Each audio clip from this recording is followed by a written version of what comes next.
Hello and welcome back to another episode of Bedtime Stories. My name is Tracy and I'm your host. Tonight we are reading chapter 20 of The Beasts of Tarzan entitled Jungle Island Again. But before I get started, I gotta turn on this light and I need to ask you some very serious questions. Have you gone pee in the potty yet? Did you brush your teeth? Have you got your water next to the bed? Have you done your stretches? You got all that done? Well, since we're on a roll already, why don't you go ahead and subscribe to the channel, like this video, and click the notification bell so that you'll be notified next time I upload a chapter. I think that's never going to feel natural asking y'all to do that, but I really appreciate those of you who have. So thank you. So, chapter 20. Let's do it. The first consideration of the party was to locate fresh water and make camp, for all knew that their term of existence upon Jungle Island might be drawn out to months or even years. Tarzan knew the nearest water, and to this he immediately led the party. Here the men fell to work to construct shelters and rude furniture, while Tarzan went into the jungle after meat, leaving the faithful Mugambi and the Mosula woman to guard Jane, whose safety he would never trust to any member of the Kincaid's cutthroat crew. Lady Greystoke suffered far greater anguish than any other of the castaways, for the blow to her hopes and her already cruelly lacerated mother heart lay not in her own privations, but in the knowledge that she might now never be able to learn the fate of her firstborn, or do aught to discover his whereabouts, or ameliorate his condition, a condition which imagination naturally pictured in the most frightful forms. For 2 weeks the party divided the time amongst the various duties which had been allotted to each. A daylight watch was maintained from sunrise to sunset upon a bluff near the camp, a jutting shoulder of rock which overlooked the sea. Here, ready for instant lighting, was gathered a huge pile of dry branches, while from a lofty pole which they had set in the ground there floated an improvised distress signal fashioned from a red undershirt which belonged to the mate of the Kincaid. But never a speck upon the horizon that might be sail or smoke rewarded the tired eyes that in their endless, hopeless vigil strained daily out across the vast expanse of ocean. It was Tarzan who suggested finally that they attempt to construct a vessel that would bear them back to the mainland. He alone could show them how to fashion rude tools, and when the idea had taken root in the minds of the men, they were eager to commence their labors. But as time went on and the Herculean nature of their task became more and more apparent, they fell to grumbling and to quarreling among themselves, so that to the other dangers were now added dissension and suspicion.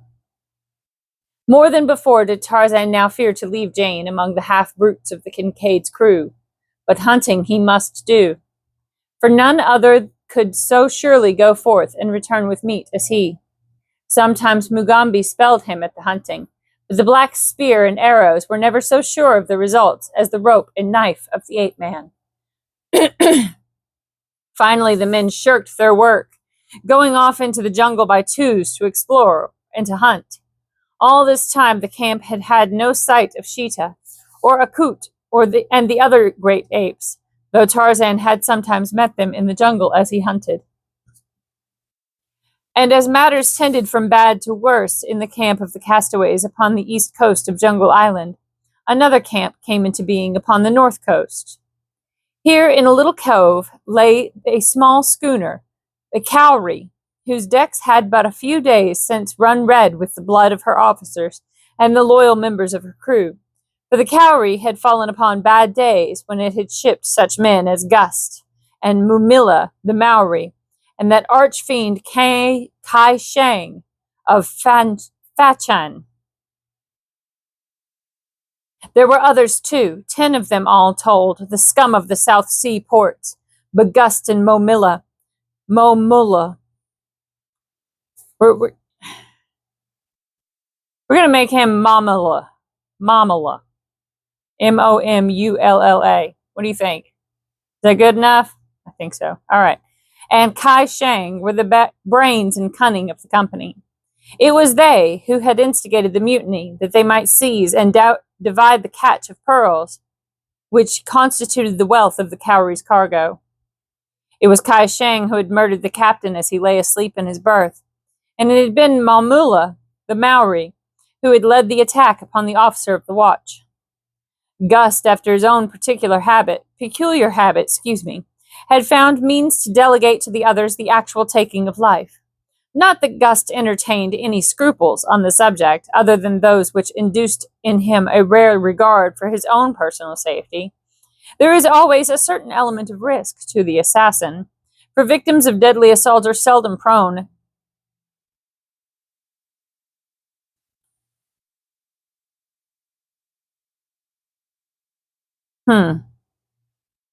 For victims of deadly assault are seldom prone sonal safety. I think that's a typo, but I'm not entirely sure. We're going to move on. There is always a certain element of risk to go so far as to dispute the issue with the murderer. It was this chance of dispute which Gust preferred to forego. But now that the work was done, the Swede aspired to the position of highest command among the mutineers. He had even gone so far as to appropriate and wear certain articles belonging to the murdered captain of the Cowrie, articles of apparel which bore upon them the badges and insignia of authority. Kai Shang was peeved. He had no love for authority, and certainly not the slightest intention of submitting to the domination of an ordinary Swede sailor. The seeds of discontent were therefore already planted in the camp of the mutineers of the Cowrie at the north edge of Jungle Island. But Kai Shang realized he must act with circumspection, for Gust alone of the motley horde possessed sufficient knowledge of navigation to get them out of the South Atlantic and around the Cape into more congenial waters, where they might find a market for their ill-gotten wealth, and no questions asked. The day before they sighted Jungle Island and discovered the little landlocked harbor upon the bosom of which the Cowrie now rode quietly at anchor, the watch had discovered the smoke and funnels of a warship upon the southern horizon. The chance of being spoken and investigated by a man-o'-war appealed not at all to any of them, and so they put into hiding for a few days until the danger should have passed. And now Gust did not wish to venture out to the sea again. There was no telling, he insisted, but that the ship they had seen was actually searching for them. Kai Shang pointed out that such could not be the case, since it was impossible for any human being other than themselves to have knowledge of what had transpired aboard the Cowrie. But Gust was not to be persuaded. In his wicked heart he nursed a scheme whereby he might increase his share of the booty by something like 100%. He alone could sail the Cowrie, therefore the others could not leave Jungle Island without him. But what was there to prevent Gust, with just sufficient men to man the schooner, slipping away from Kai Shang, Maumula the Maori, and some half of the crew when opportunity presented? It was for this opportunity that Gust waited. Some day there would come a moment when Kai Shang, Maumula, and 3 or 4 of the others would be absent from camp, hunting or exploring. The Swede racked his brain for some plan whereby he might successfully lure from the sight of the anchored ship those whom he had determined to abandon. To this end he organized hunting party after hunting party, but always the devil of perversity seemed to enter the soul of Kai Shang, so that wily celestial would never hunt except in the company of Gust himself. One day Kai Shang spoke secretly with Maumula the Maori, pouring into the brown ear of his companion the suspicions which he harbored concerning the Swede. Maumula was for going immediately and running a long knife through the heart of the traitor. It is true that Kai Shang had no other evidence than the natural cunning of his own knavish soul, but he imagined in the intentions of Gust what he himself would have been glad to accomplish had the means lain at hand. But he dared not let Maumula slay the Swede, upon whom they depended to guide them to their destination. They decided, however, that it would do no harm to attempt to frighten Gust into acceding to their demands, and with this purpose in mind, the Maoris sought out the self-constituted commander of the Maori sought out the self-constituted commander of the party. I don't know why I stumbled on that. There's some questions we will never know the answers to. When he broached the subject of immediate departure, Gust again raised his former objection, that the warship might very probably be patrolling the sea directly in their southern path, waiting for them to make an attempt to reach other waters. Mamala scoffed at the fears of his fellow, pointing out that as no one aboard any warship knew of their mutiny, there could be no reason why they should be suspected. "Ah," exclaimed Gust, "there is where you are wrong. There is where you are lucky that you have an educated man like me to tell you what to do. You are an ignorant savage, Mamala, and so you know nothing of wireless." The Maori leapt to his feet and laying his hand upon the hilt of his knife. "I am no savage," he shouted. "I was only joking," the Swede hastened to explain. "We are old friends, Mamala. We cannot afford to quarrel. At least not while old Kai Shang is plotting to steal all the pearls from us. If he could find a man to navigate the Cowrie, he would leave us in a minute. All his talk about getting away from here is just because he has some scheme in his head to get rid of us." "But the wireless," asked Mamala. "What has the wireless to do with our remaining here?" "Oh, yes," replied Gust, scratching his head.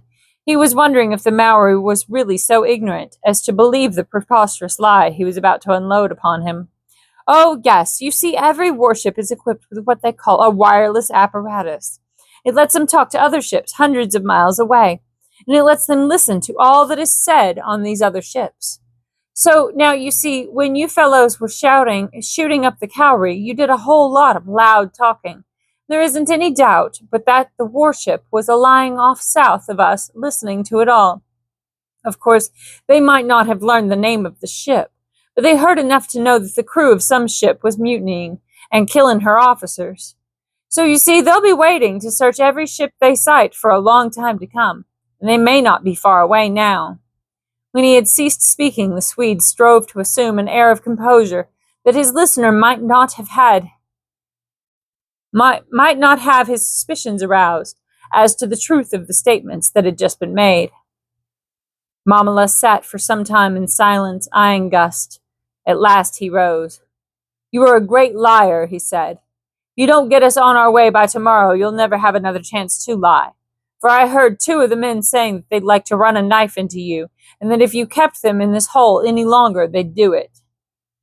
"Go and ask Kai Shang if there's not a wireless," replied Gust.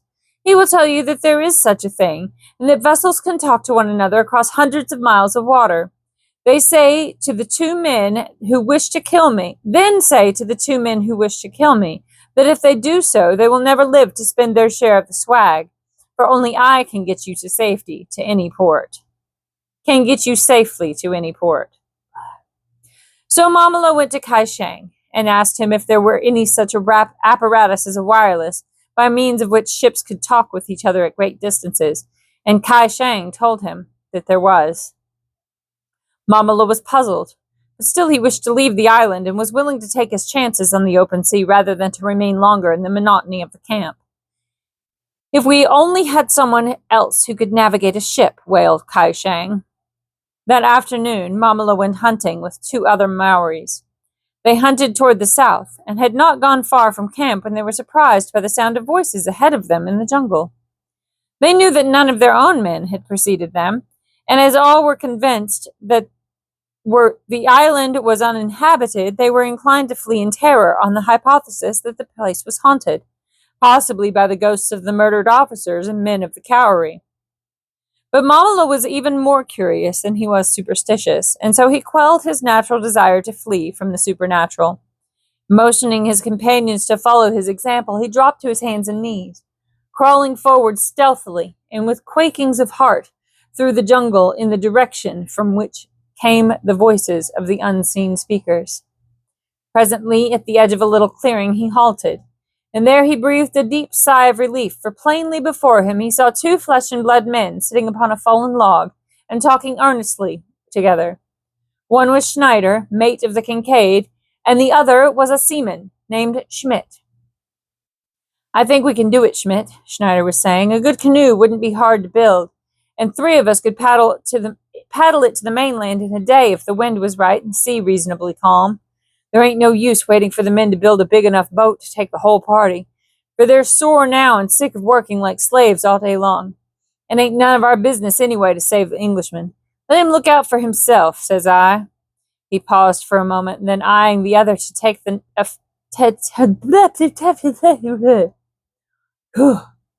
He paused for a moment, and then eyeing the other to note the effect of his next words, he continued, "But we might take the woman. It would be a shame to leave a nice-looking piece like she is in such a got-forsaken hole as this here island." Schmidt looked up and grinned. "So that's how she's blowing, is it?" he asked. "Why didn't you say so in the first place? What's in it for me if I help you?" "She ought to pay us well to get her back to civilization," explained Schneider. "And I tell you what I'll do. I'll just whack up with the 2 men that helps me. I'll take half, and they can divide the other half. You and whoever the other bloke is. I'm sick of this place. And the sooner I get out of it, the better I'll like it. What do you say?" "Suits me," replied Schmidt. "I wouldn't know how to reach the mainland myself. I know that none of the other fellers would, so's you're the only one that knows anything of navigation. You're the fellow I'll tie to." Mamala the Maori perked up his ears. He had a smattering of every tongue that is spoken upon the seas, and more than a few times he had sailed on English ships, so that he understood fairly well all that had passed between Schneider and Schmidt since he had stumbled upon them. He rose to his feet and stepped into the clearing. Schneider and his companion started as nervously as though a ghost had risen before them. Schneider reached for his revolver. Mamala raised his right hand, palm forward, as a sign of his pacific intentions. "I am a friend," he said. "I heard you, but do not fear that I will reveal what you have said. I can help you, and you can help me." He was addressing Schneider. "You can navigate a ship, but you have no ship. We have a ship, but no one to navigate it. If you will come with us and ask no questions, we will let you take the ship where you will after you have landed us at a certain port, the name of which we will give you later. You can take the woman of whom you speak, and we will ask no questions either. Is it a bargain?" Schneider desired more information, and got as much as Mamala thought best to give him. Then the Maori suggested that they speak with Kai Shang. The 2 members of the Kincaid's company followed Mamala and his fellows to a point in the jungle close by the camp of the mutineers. Here Mamala hid them while he went in search of Kai Shang, first admonishing his Maori companions to stand guard over the 2 sailors, lest they change their minds and attempt to escape. Schneider and Schmidt were virtually prisoners, though they did not know it. Presently Mamala returned with Kai Shang, to whom he had briefly narrated the details of the stroke of good fortune that had come to him. The Chinaman spoke at length with Schneider, until, notwithstanding his natural suspicion of the sincerity of all men, he became quite convinced that Schneider was quite as much of a rogue as himself, and that the fellow was anxious to leave the island. These 2 premises accepted, there could be little doubt that Schneider would prove trustworthy in so far as accepting the command of the Cowrie is concerned. After that, Kai Shang knew that he would find means to coerce the man into submission to his further wishes. When Schneider and Schmidt left them and set out in the direction of their own camp, it was with feelings of far greater relief than they had experienced in many a day. Now at last they saw a feasible plan for leaving the island upon a seaworthy craft.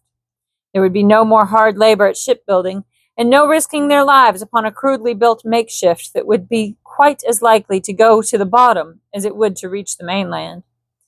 Also, they were to have assistance in capturing the woman, or rather women, for when Mamala had learned that there was a black woman in the other camp, he had insisted that she be brought along as well as the white woman. As Kai Shang and Mamala entered their camp, it was with a realization that they no longer needed Gust. They marched straight to the tent in which they might expect to find him at that hour of the day, for though it would have been more comfortable for the entire party to remain aboard the ship, they had mutually decided that it would be safer for all concerned were they to pitch their camp ashore. Each knew that in the heart of the others was sufficient treachery to make it unsafe for any member of the party to go ashore, leaving the others in possession of the Cowrie. So not more than 2 or 3 men at a time were ever permitted aboard the vessel, unless all the balance of the company was there too. As the 2 crossed towards Gust's tent, the Maori felt the edge of his long knife with one grimy, calloused thumb. The Swede would have felt far from comfortable could he have seen this significant action, or read what was passing amid the convolutions of the brown man's cruel brain. Now it happened that Gust was at that moment in the tent occupied by the cook, and this tent stood but a few feet from his own, so that he heard the approach of Kai Shang and Mamala, though he did not, of course, dream that it had any special significance for him. Chance had it, though, that he glanced out of the doorway of the cook's tent at the very moment that Kai Shang and Mamala approached the entrance to his, and he thought he noted a stealthiness in their movements that comported poorly with amicable or friendly intentions. And then, just as they two slunk within the interior, Gust caught a glimpse of the long knife which Mamala the Maori was then carrying behind his back. The Swede's eyes opened wide, and a funny little sensation assailed the roots of his hairs. Also, he turned almost white beneath his tan. Quite precipitately, he left the cook's tent. He was not one who required a detailed exposition of intentions that were quite all too obvious. As surely as though he had heard them plotting, he knew that Kai Shang and Mamala had come to take his life. The knowledge that he alone could navigate the Cowrie had, up to now, been sufficient assurance of his safety, but quite evidently something had occurred of which he had no knowledge that would make it quite worth the while of his co-conspirators, to eliminate him. Without a pause, Gust darted across the beach and into the jungle. He was afraid of the jungle. Uncanny noises that were indeed frightful came forth from its recesses, the tangled mazes of the mysterious country back of the beach. But if Gust was afraid of the jungle, he was far more afraid of Kai Shang and Mamala. The dangers of the jungle were more or less problematical, while the danger that menaced him at the hands of his companions was a perfectly well-known quantity, which might be expressed in terms of a few inches of cold steel, or the coil of a light rope. He had seen Kai Shang garrote a man at Pai Sha, in a dark alleyway back of Lu Kotai's place. Kotai. Anywhere. Really? Lu Kotai. Hey, Kitty. I'm sorry. He feared the rope, therefore, more than he did the knife of the Maori, but he feared them both too much to remain within reach of either. Therefore, he chose the pitiless jungle. And that's the end of chapter 20. Whole new cast of characters, almost at the end of the book. Whatever shall we do? Well, we'll go to bed. Good night. Sleep tight. Don't let the bed bugs bite. And if they do, you bite them back. I love you so very much. Sweet dreams.